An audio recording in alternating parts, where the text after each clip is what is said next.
A la congregación al inicio de este servicio abrir sus Biblias en el libro del profeta Isaías, en el capítulo 10.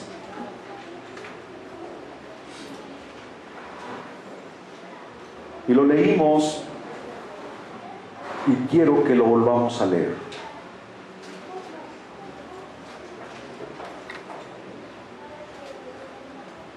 Yo les invito a que se pongan de pie, hermanos, y vamos a dar lectura a esta porción de las Sagradas Escrituras.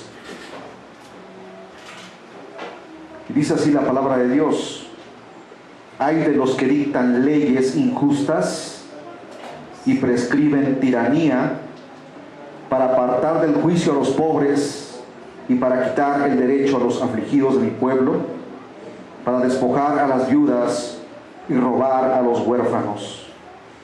¿Y qué haréis en el día del castigo? ¿A quién os acogeréis para que os ayude? Cuando venga de lejos el asolamiento, ¿en dónde dejaréis vuestra gloria? Sin mí se inclinarán entre los presos, y entre los muertos caerán, y con todo esto ha cesado su furor, sino que todavía su mano está extendida. Tomen su lugar.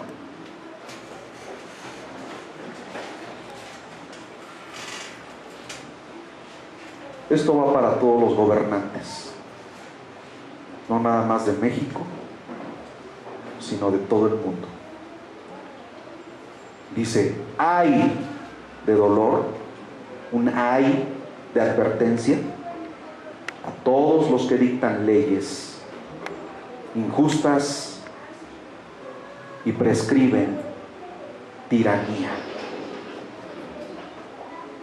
Porque los ojos de Dios están puestos sobre los gobernantes y sobre los líderes de las naciones, para que un día los llame a juicio, y comparecerán delante del Creador del universo, de aquel que dio su vida por todos en el mundo entero. Amén. Gloria al Señor para siempre. Y tiene mucho que ver con el tema que hemos estado abordando durante estas 2 últimas semanas. ¿Por qué? Porque todo esto tiene que ver con estos gobiernos. Y no se sorprendan que en algún momento de sus vidas alguien les haga llegar un tratado, un video o un documental en el que digan fulanito, fulanita que gobernaron en tal época, en tal sexenio, era esto y esto otro, y que formaban parte de una organización, y que todo mundo, hermanos, se entera. Pero los cristianos evangélicos vivimos así como que Alicia en el país de las maravillas, y creemos que todo es color de rosa. Tenemos que abrir los ojos. Tenemos, hermanos, que ser más astutos, más suspicaces, para poder darnos cuenta de cómo se están dando las cosas, y que esto no es otra cosa más que el cumplimiento de la palabra de Dios, y que ha de tener un desenvolvimiento en el que llegará al clímax para que se pueda llevar a cabo lo que está escrito aquí en la bendita palabra de Dios. ¿Cuántos alaban el nombre del Señor? Yo había dicho que estas cosas que estamos hablando muy pocas veces o casi nunca se tratan con la congregación. Pensamos, ¿verdad?, que todo es bonito, venir a la iglesia, escuchar la palabra de Dios, saludar a los hermanos, convivir con ellos, retirarnos a nuestra casa y seguir con nuestra vida cotidiana. Pero ¿quién te había hablado alguna vez sobre estas cosas? o que si eres una persona, ¿verdad?, que tiene poco tiempo de haber llegado a este lugar y que nunca te habías topado con esta información que se te está vertiendo en este momento. Para abrir los ojos y tener un panorama, no ver a través de un puntito, sino en un ángulo de 180 grados, como un gran angular, ¿verdad?, en una cámara fotográfica profesional, que no nada más enfoca una parte, sino que un gran angular es aquel que te toma una fotografía panorámica totalmente. Y ese debe ser nuestro panorama. Debemos ser personas inteligentes, llenas de sabiduría de la palabra de Dios, no incautos, no ignorantes, no inocentes de las cosas que se están viviendo en este tiempo. Yo creo que sí me están entendiendo, ¿verdad? Debemos ser cristianos que debemos estar todos los días orando, pidiendo a Dios que cuando Él levante a su iglesia, hermanos, estemos listos, estemos preparados, porque el Señor nos está advirtiendo, nos está avisando de una y otra forma, y el cristiano todavía sigue soñando despierto, sigue viviendo en un mar sobre hojuelas, en la que yo les he dicho que es el tiempo en el que todos debemos estar orando en todo tiempo. Jesús dijo: orad y velad, porque no sabéis el día y la hora en que el Hijo del Hombre ha de venir.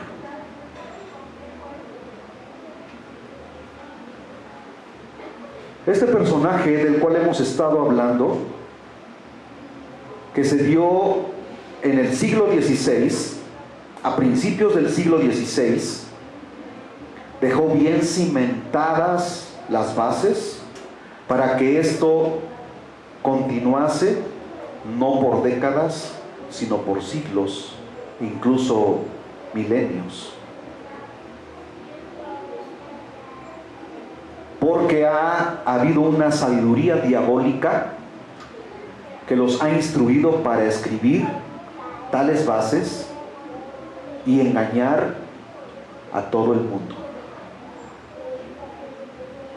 En 1545, Ignacio de Loyola, el primer general de los jesuitas, empezó a escribir reglas para aceptar a los candidatos que habrían de entrar y empezar a ser preparados en esa organización para unirse y ordenar los jesuitas. Al finalizar estas reglas, estas cubrían todos los aspectos de la vida del candidato, tanto emocional, intelectual, física y espiritualmente. Se le advierte anticipadamente sobre el terrible precio de ser jesuita. No si el simple hecho de que, tú quieres, órale pues, pero te tienes a todo esto y vas a cumplir con esto y esto y esto otro, sino que una vez que están adentro, como aquel que entra al narcotráfico, ya no se puede salir tan fácilmente. Y si quiere hacerlo, ellos mismos se encargan de buscarlo, aunque se esconda debajo de las piedras, lo encuentran para matarlo, para asesinarlo. Así, a ese grado es esta organización. Para ser jesuita debe confiar ciegamente en sus dirigentes. No es algo que, bueno, es que fíjese que yo no estoy de acuerdo en esto y en esto otro, porque me he dado cuenta que hay algunas cosas que no me cuadran, ¿verdad? sino que ciegamente debe confiar en sus dirigentes. Ellos buscan a un genio que sea católico o no, le proponen si desea ser candidato. Se acepta ser jesuita, lo llevan a la casa de primera probación. Cuando el estudiante entra en la casa de primera probación, lo separan de otros candidatos. Lo rodean graduados muy bien entrenados. Constantemente lo observan tratando de descubrir cualquier debilidad. Porque incluso lo estudian psicológicamente para ver si tiene esa templanza de poder soportar cualquier situación. Y si ven que titubea, como que anda así como medroso tiene muchas dudas, entonces dicen, este no es un buen candidato. Entonces, estos son los requisitos que deben cumplir. Incluso hasta se fijan en la apariencia física y saludable de la persona, que tenga buena memoria y amor a la institución, discreción, virtudes, deseo de perfección, de perfeccionarse cada día más, de aprender más de ellos, celo por las almas, pero no es un celo santo como el que Dios habla en su palabra, sino un celo en el que ellos son capaces de asesinar. Y vamos a ver cuál es el lema en el cual ellos asesinan a las personas. Dice, un celo por las almas para que sean católicas.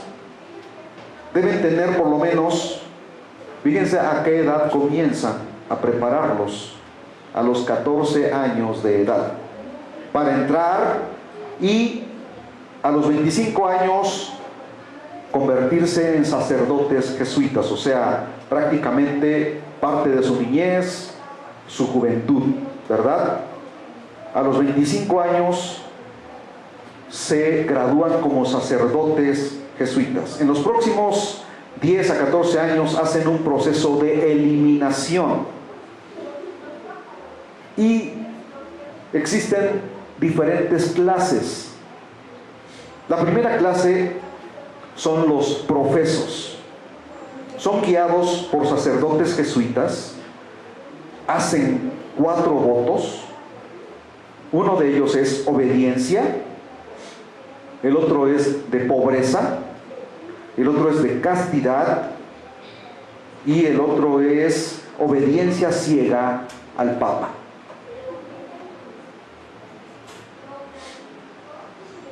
La segunda clase son los coadjutores formados. ¿Quiénes son estos? Aquí existen 2 clases: los coadjutores espirituales y los coadjutores temporales. Los coadjutores espirituales son sacerdotes inferiores, solo pueden oír confesiones y predicar y enseñar. Como cuando alguna persona va, ¿verdad? Y pide confesarse delante del sacerdote a través de una caja en la que se mete y ahí le confiesa todas las cosas. Y ellos hacen un voto de silencio en el que prometen no revelar las cosas incluso más íntimas de esa persona que le está haciendo esa confesión, pero no es cierto.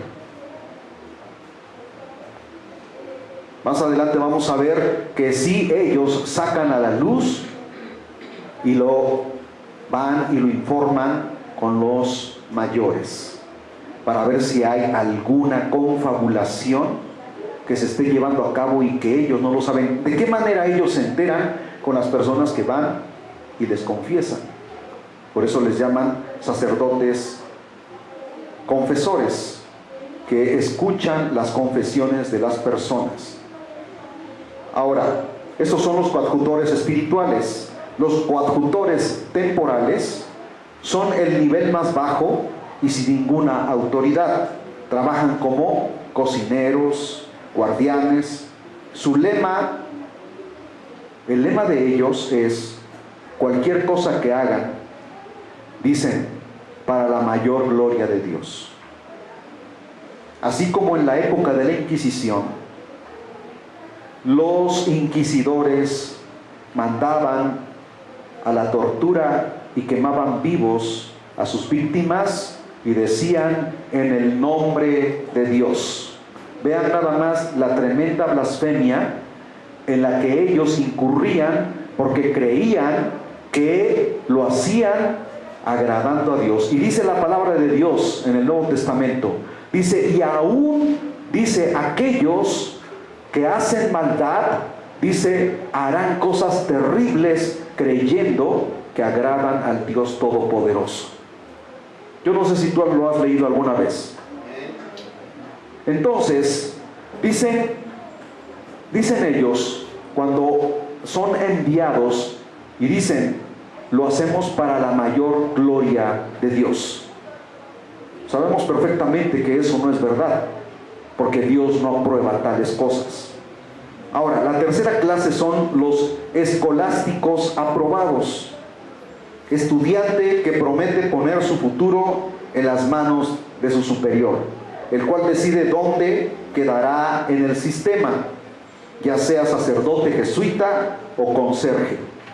Confía ciegamente en su superior, el cual cree que habla por Dios. De esa manera los tienen tan cautivados, tan amarrados, que poco a poco van cautivando sus mentes, sus conciencias, para que ya no piensen por sí solos, sino que los hacen realmente personas como robots, que les dan una orden y ellos la ejecutan. Yo les invito a que vayan a una librería cristiana y compren el libro del hermano Alberto Rivera, ex sacerdote jesuita, que narra en sus libros todas las atrocidades que se cometen en esa organización, y que incluso son capaces de asesinar hasta a un presidente de una nación, porque no conviene a sus intereses.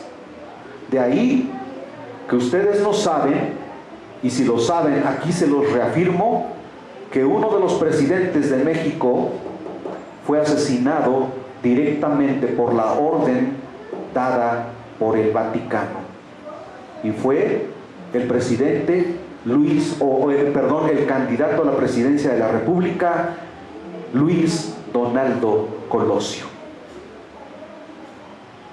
Yo investigué, y no tan solo por una fuente, sino por muchas fuentes, en la que este presidente no convenía a los intereses no tan solo del país, por los que están en el gobierno, en el poder, en la corrupción, sino también por una orden superior recibida directamente desde el Vaticano. ¿Por qué? Porque Luis Donaldo Colosio profesaba el Evangelio de Jesucristo.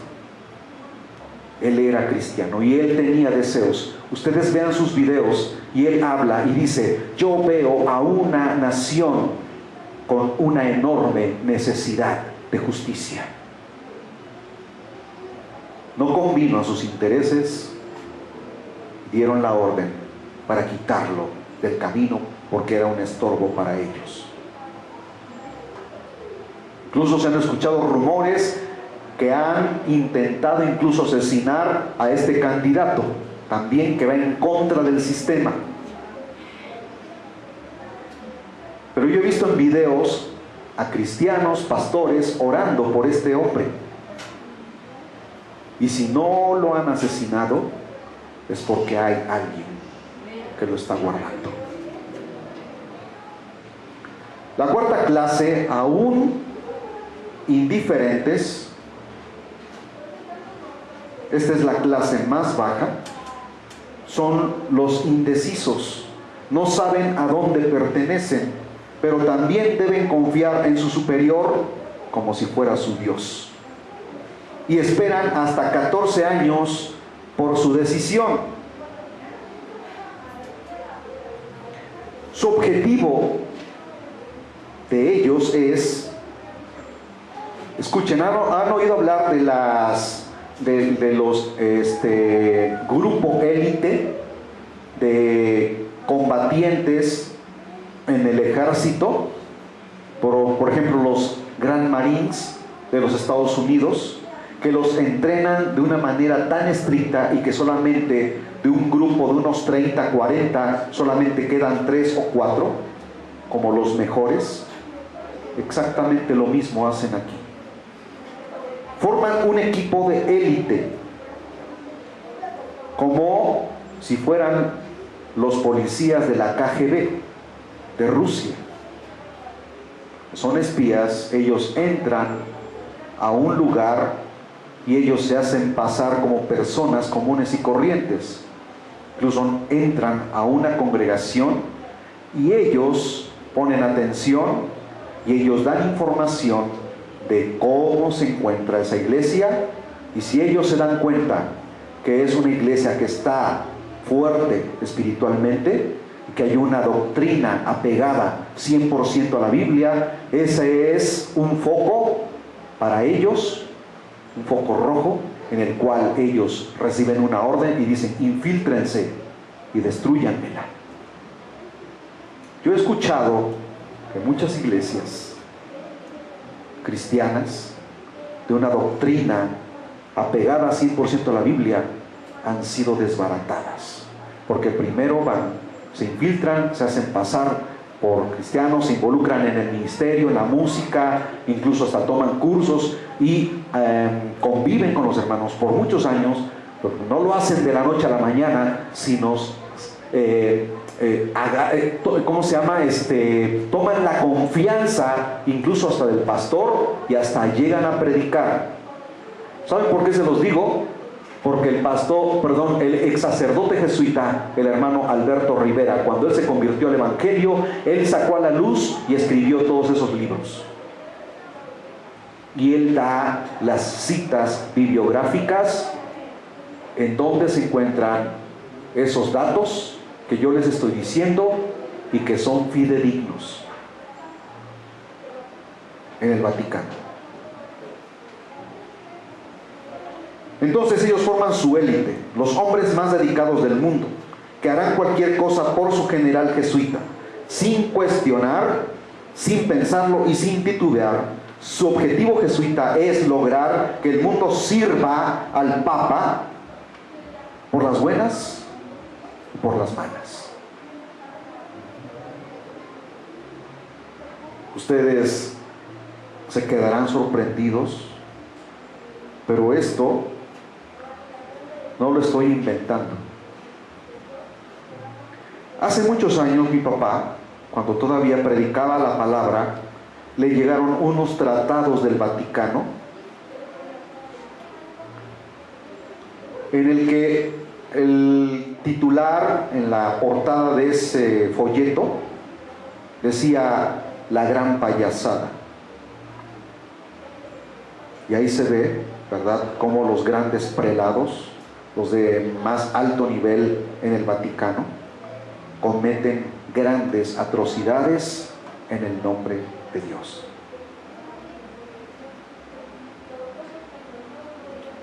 Yo leí esos tratados y la gente, cuando visitan una nación, ¿saben qué cosa es lo que hacen?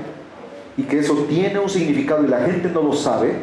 Cuando el Papa Juan Pablo II vino por primera vez a este país y pisó tierras mexicanas, como dicen, tierras aztecas, la gente lo ovacionó y lloraba la gente y corrían hacia él y todo el mundo lo quería tocar. Lo primero que él hizo, cuando él pisó el último escalón del avión y puso el pie sobre la tierra, territorio mexicano, no fue a saludar a los grandes dirigentes, ni, ¿cómo se llama?, dio un discurso. ¿Qué cosa fue lo que hizo primero? Se postró, se arrodilló y besó la tierra. ¿Saben qué significa eso? Eso significa, esto es propiedad del Vaticano. Investíguenlo, para que vean que no estoy diciendo una mentira. Propiedad. ¿Por qué creen que en su discurso él dijo, México siempre fiel? Todo tiene un significado. No crean que lo hizo, ay, y la gente lloraba y se desmayaban y decían, este es el Papa Santo. Fíjense bien, hermanos, que muchos predicadores han dicho que el Papa Juan Pablo II, aparte de lo que les voy a comentar, ¿verdad?, dicen que fue el Papa más idólatra en toda la historia de la humanidad. ¿Saben por qué? Porque beatificó e hizo santos a un montón de personas. ¿Saben quién fue él? En la Segunda Guerra Mundial. Su nombre verdadero es Karol Wojtyła, un ex soldado nazi polaco que le servía a los nazis y fue uno de los que entregó los químicos para entregarlos a los soldados nazis y matar a millones de judíos en las cámaras de gas.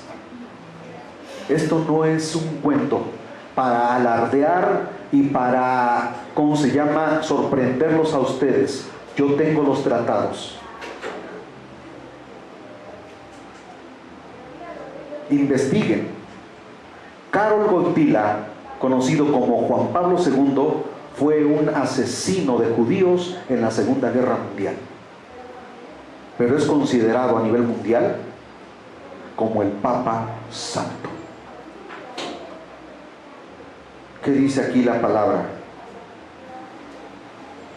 Dice, ¿y qué haréis en el día del castigo? Versículo 3. ¿Y a quién os acogeréis para que os ayude? Cuando venga de lejos el asolamiento, ¿en dónde dejaréis vuestra gloria? Miren, hay unos anécdotas que no salieron a la luz, pero cuando el Papa Juan Pablo II estaba en agonía, decía que estaba viendo el infierno.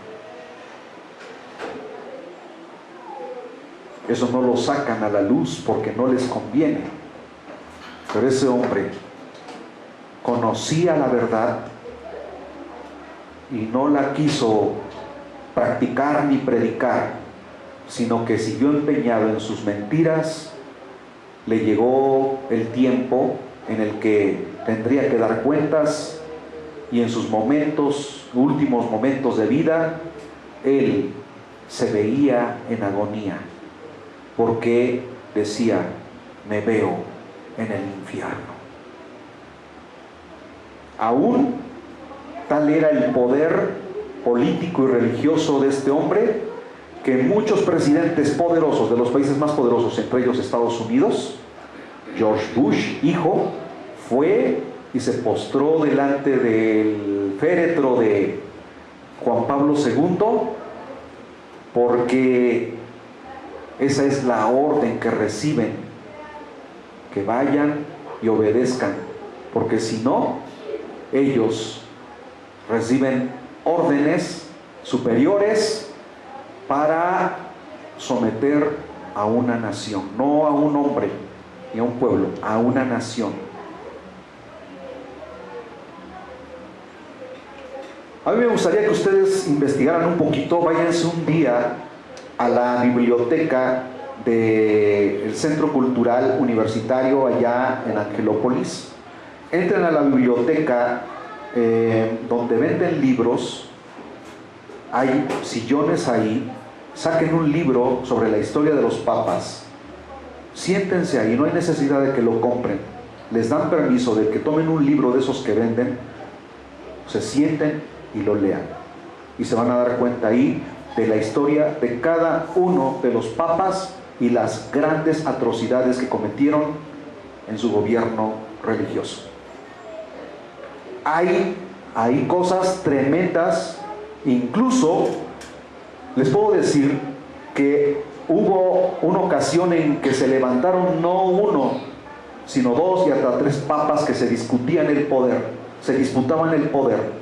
Cuando uno falleció, el otro subió y no le permitieron que lo enterraran y le dieran, como dicen por ahí, santa sepultura, sino que dio la orden de que su cuerpo fuese puesto en una silla y ahí se engusanara, entrara en descomposición, para después agarrar su cuerpo y echarlo en el río y que se lo llevase la corriente.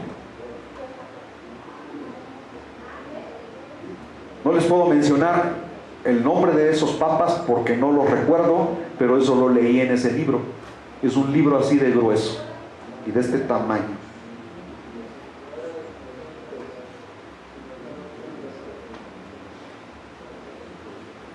No hay necesidad incluso de que se vayan allá y busquen en el Wikipedia, el diccionario Wikipedia, y pónganle ahí, historia de los papas.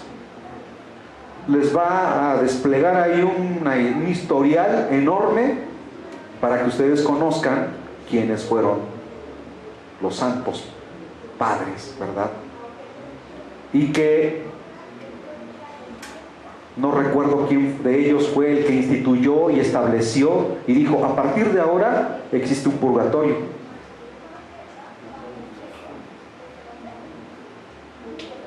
Y para que esas almas puedan ser sacadas de ahí, pues tienen que pagar sus indulgencias, para que yo rece por él y pueda ser sacado de allí, pero les va a costar tanto.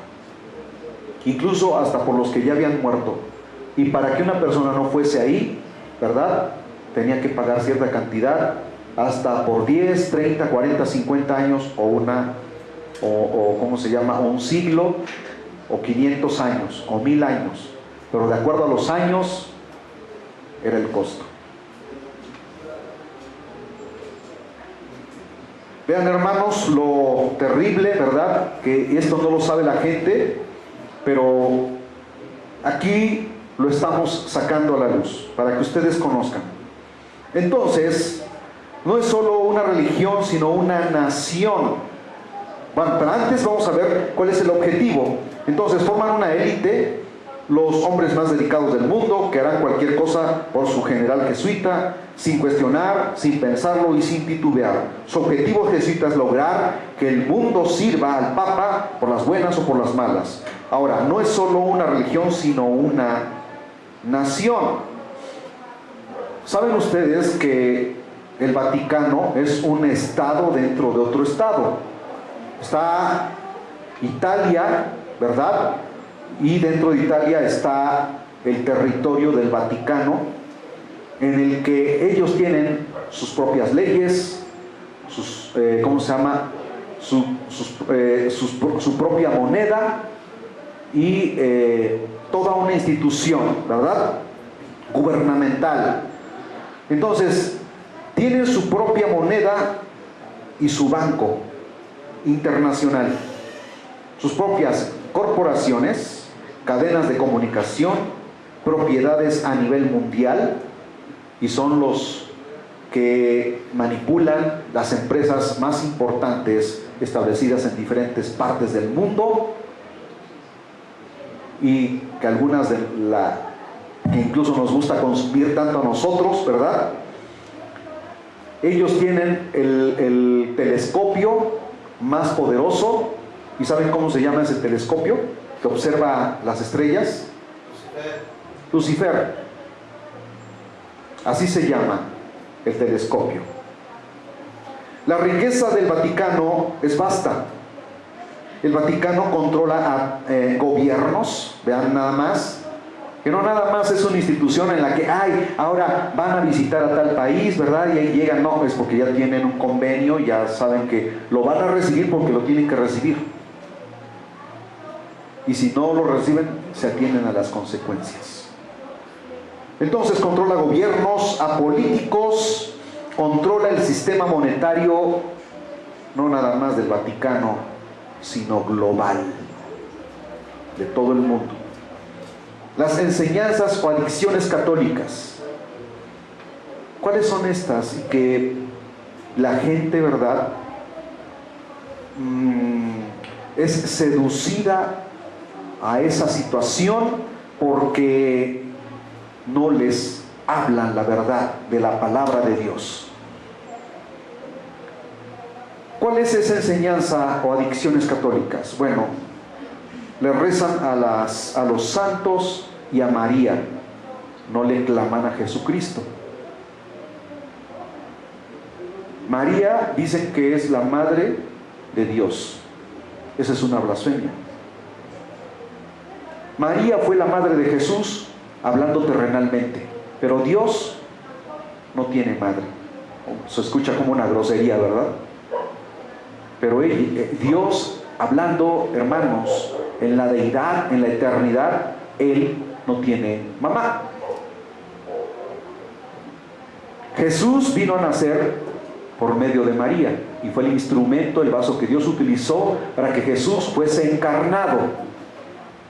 Pero Jesús habla del Padre, no de María. Lean el Nuevo Testamento.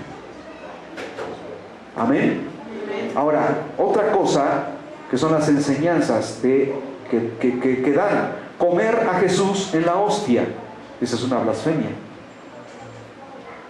porque cada vez que ellos ofrecen la misa u ofician la misa, ellos bajan a Jesús de su trono de gloria, lo convierten en una oblea, en una galleta, para dársela como sacrificio.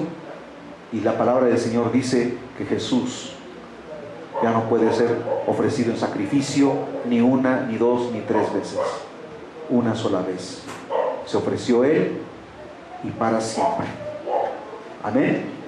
Ahora, hoy vamos a tener nosotros la Santa Cena aquí, pero la diferencia es que nosotros lo hacemos en memoria de Él que murió en la cruz por nuestros pecados. No decimos que el pan o la galleta se convierta en su carne y el fruto de la vid se convierta en su sangre, sino, dice Jesús, en memoria de mí.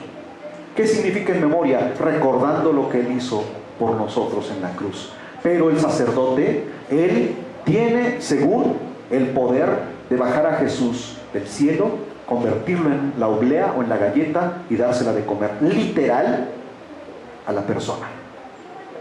Eso es una blasfemia, y Dios castigará terriblemente con juicio esas cosas. Confesar sus pecados y cumplir los sacramentos. Bueno, ya mencionamos que existe un sacerdote al cual las personas le confiesan sus pecados. No hay salvación fuera de la Iglesia Católica Romana, es lo que dicen ellos. Las almas deben purgar sus culpas en el purgatorio. Es el lugar imaginario. ¿Qué es el purgatorio? Es el lugar imaginario donde sufren el fuego para purificarse de sus pecados. Ninguna de estas doctrinas católicas se muestra en la Biblia. Ustedes pueden leer desde Génesis hasta Apocalipsis y no van a encontrar nada de esas cosas. ¿Por qué creen que en la época en que surge Martín Lutero le quisieron callar la boca? Porque sabían que él iba a hablar la verdad de la palabra, y dicen: esto no nos conviene porque nos va a tumbar el teatro y las ganancias.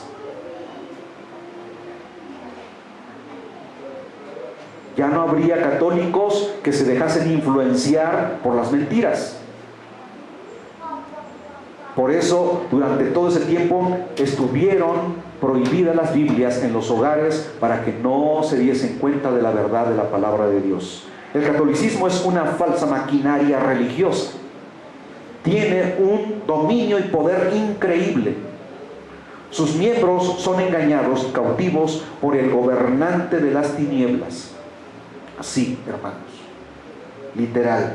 Su doctrina está oscurecida por el temor, las mentiras y el poder cruel y despótico. Todo jesuita está bajo su poder. le enseñan a decir a cada jesuita que es profeso y que recibe la doctrina para convertirse en un soldado jesuita de alta élite, para la mayor gloria de Dios. Ese es su lema, ese es su eslogan. Frase usada para justificar cualquier atrocidad que le ordenen realizar. Es un soldado programado para asesinar, el cual no piensa por sí solo. Estas son palabras textuales del hermano Alberto Rivera. ¿Por qué? Porque él estudió en las universidades jesuitas y él estuvo allá en las catacumbas que están abajo del Vaticano, en la ciudad, allí en la Basílica de San Pedro, donde están las bibliotecas y los libros más escondidos, y él encontró allí las cosas que ustedes no se pueden imaginar. ¿Dónde se encuentran los sacerdotes jesuitas? Están dispersos en todo el mundo, con el mismo objetivo, la misma conducta, el mismo voto. El general da la orden y ellos obedecen. El general jesuita, ¿verdad? La máxima autoridad ordena y reordena la sociedad entera. Quiero darles una nota bibliográfica. Todos estos datos fueron obtenidos del general superior Michelangelo Tamburini.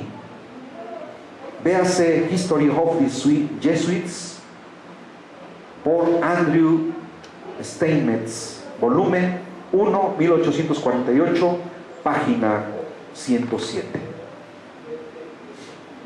¿Cómo se informan de todo? ¿Cómo es que les llega la información? La mayor fuente de información mundial del general es el confesionario. Ahí donde llegan los feligreses y confiesan. De esa forma se enteran. Estos informes son enviados al general de los jesuitas. El juramento supremo del jesuita es apoyar al Papa. Uno es el Papa blanco, el otro el Papa negro. Yo también me estoy quedando así sorprendido, porque yo había escuchado algo así, pero cuando yo investigo esto y me doy cuenta que no existe un papa solamente, sino hay dos papas. El papa, bueno, aquí ya el hermano nos está confirmando que existen tres. Yo aquí solamente encontré, bueno, que hay uno que le dicen el Papa blanco y el otro el Papa negro. Ahora, aquí quiero hacer un paréntesis, hermanos. Quiero que pongan mucha atención, porque esto es muy importante. Cuando una persona va y se confiesa en el confesionario y el sacerdote lo está escuchando y le dice, dime hija o dime hijo, y ahí él suelta los secretos más íntimos, no solo de él, sino de su familia, y dice, yo tengo una familia así y asá, que son cristianos, uno es pastor y él oficia una iglesia al lugar. Yo tuve una pelea con él, me peleé con él. La persona quizá en su inocencia le está confesando, me peleé con él, le dije tantas palabras. ¿Esto es pecado, padre? Sí, mijito, reza tantos rezos. Pero él ya anotó ahí, en tal lugar, hay una iglesia a la que hay que ir a destruir. Hermanos, esto es así. No estoy inventando nada. Todo está redactado. Los libros que el hermano Alberto Rivera sacó a la luz, y Michelangelo, ¿verdad? El otro presbítero, ¿verdad? Hablan de estas cosas, y ellos sacaron a la luz todas estas cosas, y por ellos es que nos estamos informando cómo es que trabajan estas organizaciones secretas.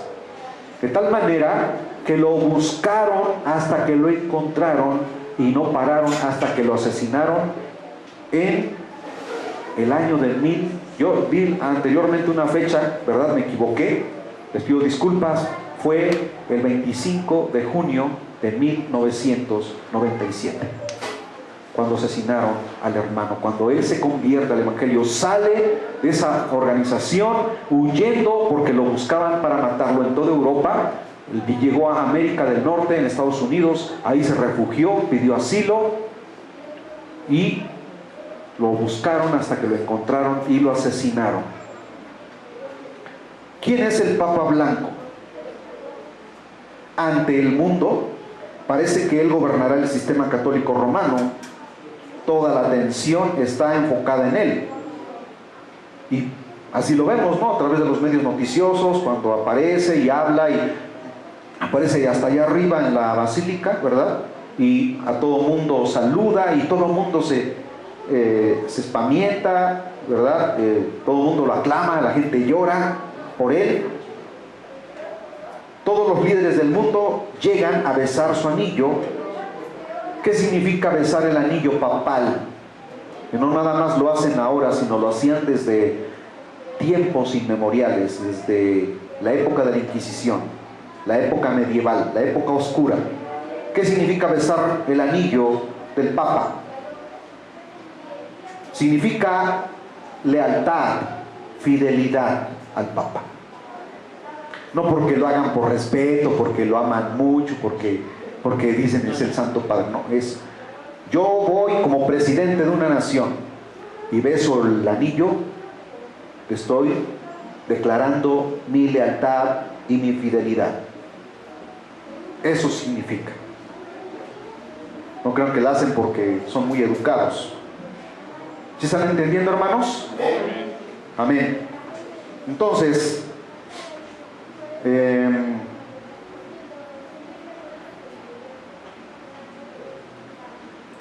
Papa Blanco no es el que dirige todo el sistema. Pero veamos quién es el Papa Negro. Es el Supremo General de los Jesuitas. Controla todo el sistema de la Iglesia Católica Romana, incluyendo a las llamadas sociedades secretas no católicas, entre ellas muchas organizaciones secretas, ¿verdad?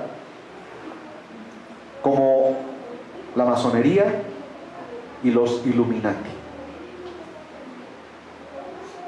Yo no sé si ustedes se enteraron que, por ejemplo, el Papa anterior, Juan Pablo II, el Papa anterior que lo sustituyó, que era un alemán, no me acuerdo cómo se llama. Juan Pablo I era el primero, por eso le pusieron Juan Pablo II. Ajá, no, pero el que lo antecedió, a lo mejor Benedicto, el Papa alemán. Bueno, son masones, grado 33, y forman parte también de los Illuminati. Busquen, investiguen quiénes son los masones y quiénes son los Illuminati. Dentro del eslogan de la simbología en la Unión Europea están los símbolos masones e Illuminati en el escudo de la Unión Europea. Incluso en la ONU está la simbología. En el billete norteamericano de $1 está la simbología masón.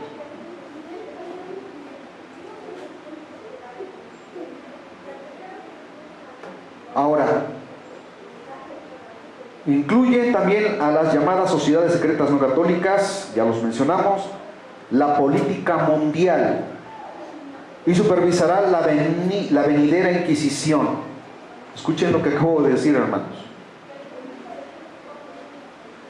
El Papa Negro, el que esté en ese tiempo, supervisará la venidera Inquisición.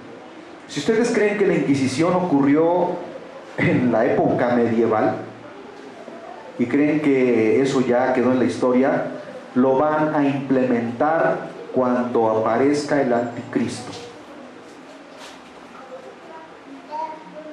¿Sí? El príncipe de las tinieblas, él dará la orden y él será la máxima autoridad sobre todos no nada más de un país, sino de todo el mundo. Ya les dije la vez pasada que la ONU ha dicho que están esperando a ese personaje. No les importa de dónde venga ni quién sea, pero ellos solamente están esperando que surja, porque dicen: queremos paz y seguridad, y ese es su eslogan de ellos, paz y seguridad. Incluso hasta el primer ministro israelí Benjamín Netanyahu, que se ve acosado por todas las naciones árabes, dice paz y seguridad.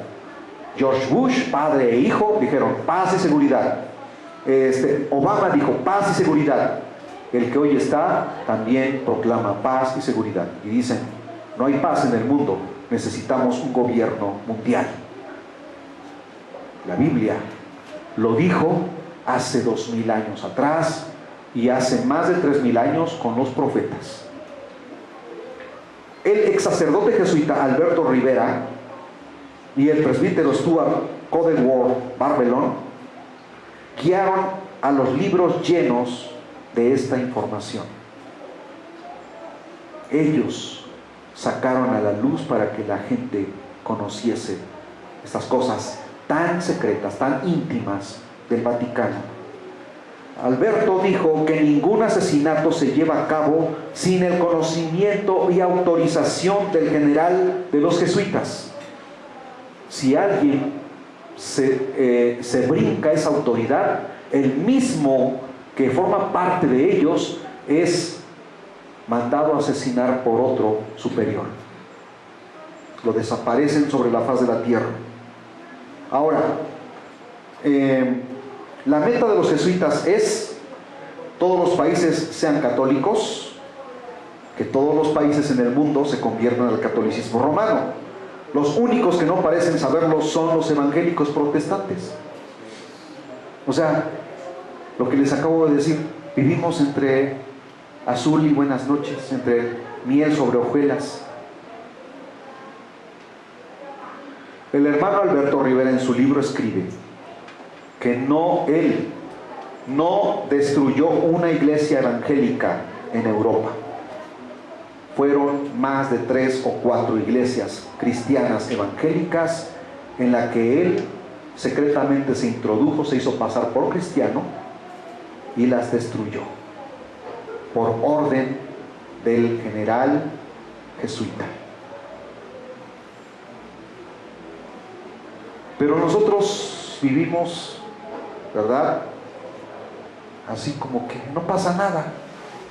Todo esto lo debes saber, hermano, para que tengas conocimiento. Y dices: ahí estaba yo y no lo sabía. ¿Cuántos dan gloria a Dios, hermanos? Porque Dios nos ha abierto los ojos a la verdad de Jesucristo. Bendito sea su santo nombre. Ahora, veamos los estragos que estos hombres han causado. Por si no lo sabían algunos, ellos son los que han iniciado las guerras civiles en los diferentes países a través de la historia de la humanidad. Ellos son los que han mandado asesinar a los presidentes y dictadores que van en contra de sus propósitos. Ya mencionamos uno aquí en México. Iniciaron, y esto también es un dato que está documentado, iniciaron la Primera Guerra Mundial y la Segunda Guerra Mundial. Ellos son los que manejan el sistema mundial político, religioso, bancario, monetario, hermanos, como si fueran marionetas. Ellos dicen: levanta la patita, y le mueven el hilito y levanta la patita. Levanta la manita, le mueven el hilito. Ellos son los que tienen el control total. Ayudaron a Hitler a conquistar Europa. El comunismo moderno, e intentaron impedir que Israel se convirtiese en nación. Yo no sé si ustedes han leído los libros de historia en la que había un impedimento para que Israel se convirtiese en nación, pero la palabra de Dios se cumple con tal fidelidad que Jesucristo dijo: cuando veas la hoja de la higuera reverdecer, es el tiempo. Apenas hace un mes atrás, ¿verdad? El 14 de mayo se cumplieron 70 años de Israel haberse convertido en nación. Estamos, hermanos, en los tiempos extras del reloj de Dios, en el que Él no ha venido porque tiene misericordia de nosotros, porque ve que todavía su iglesia duerme, como las 5 vírgenes fatuas. Todo esto, hermanos, está encaminado a preparar el camino de la llegada del anticristo. Empezaron reprimiendo la libertad de expresión, pronto eliminarán la libertad de prensa, luego quitarán el derecho a reuniones cristianas. El proceso está en marcha. Eso abrirá la puerta al anticristo. ¿Quién gobernará el mundo? Implementarán la Inquisición jesuita.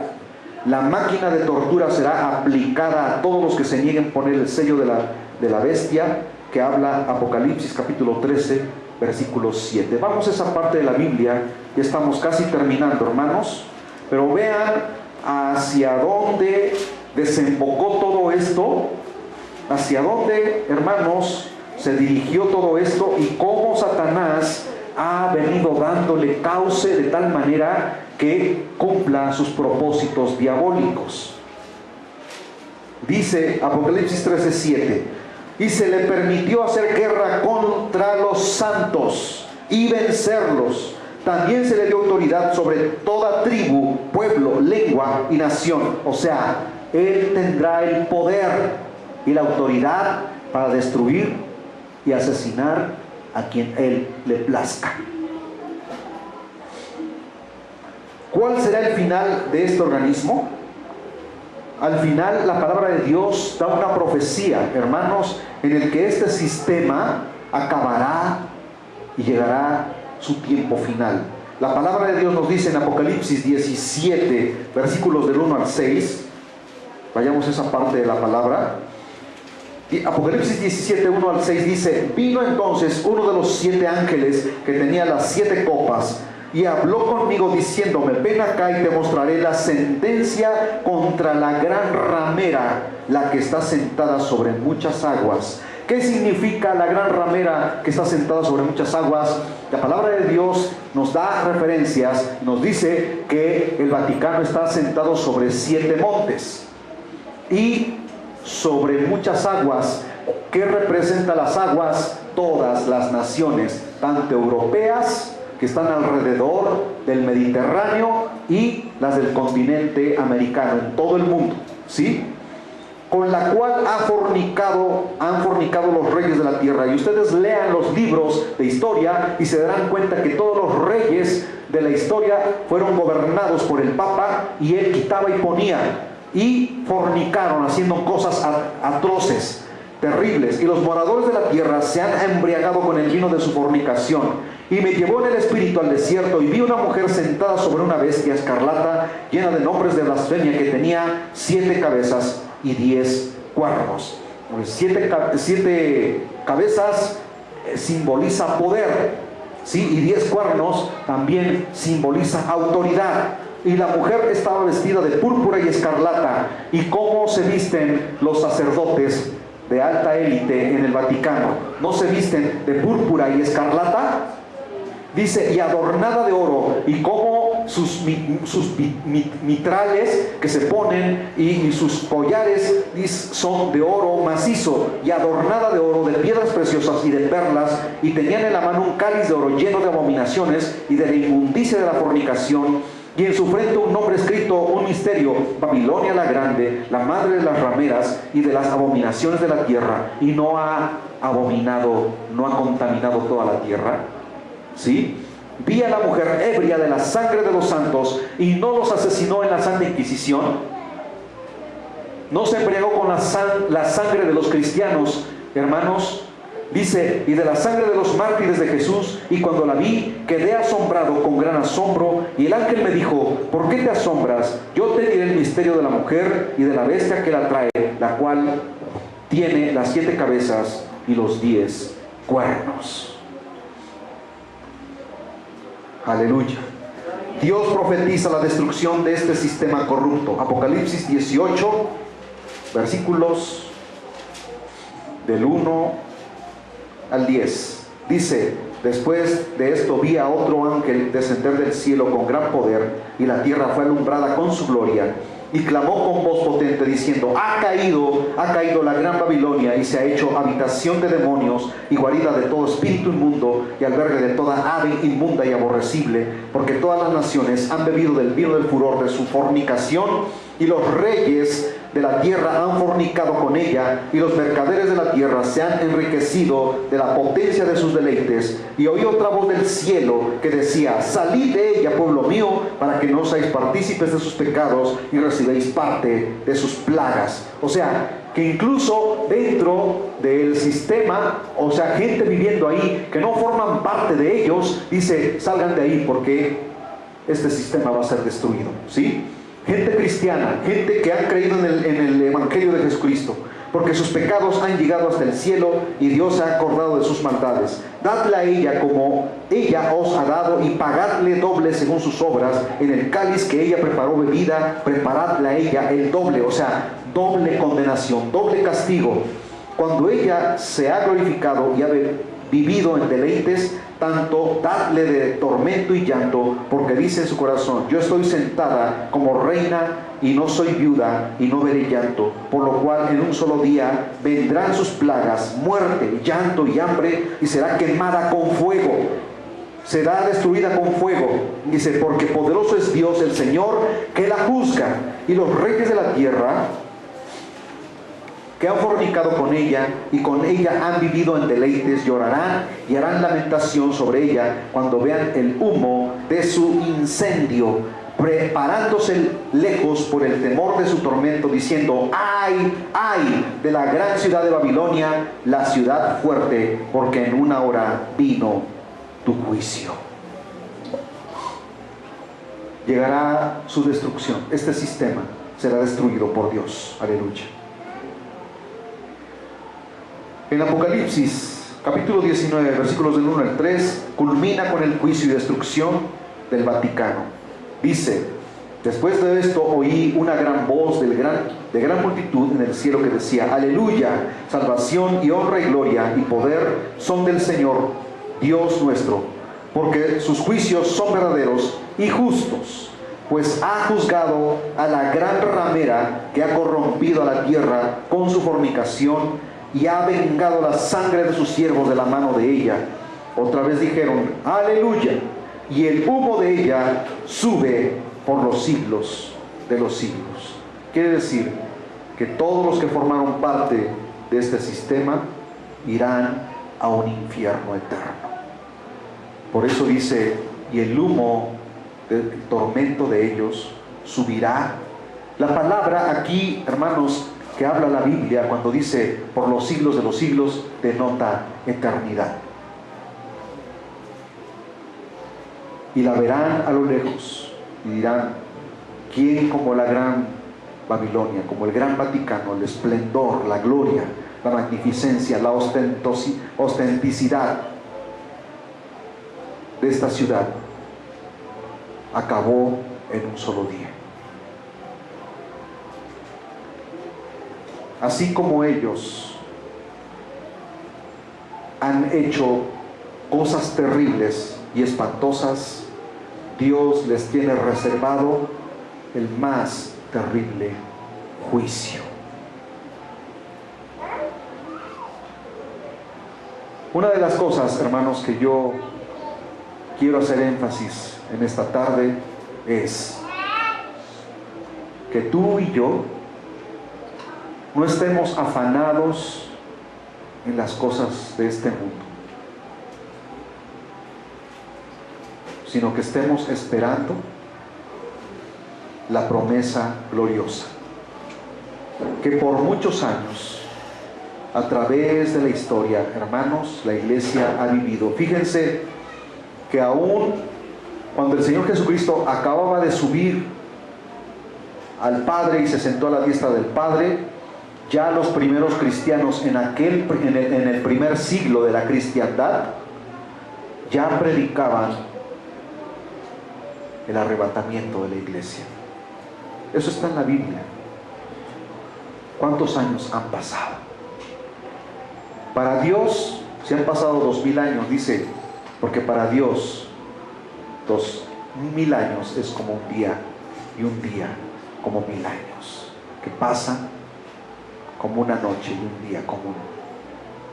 Dios en su eternidad, hermanos, solamente está esperando el momento en el que se llevará a su iglesia para siempre. ¿Nos iremos con Él? ¿Estás preparado? ¿Quieres partir con Él? Porque cosas terribles vienen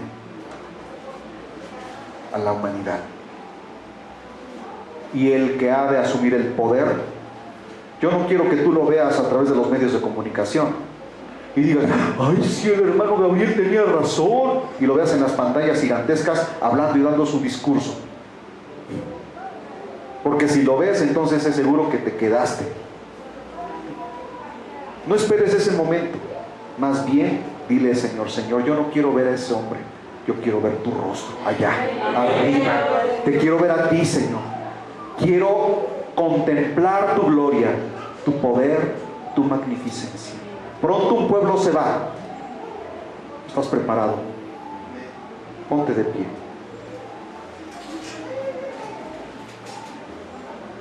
Bendito sea el nombre del Señor para siempre.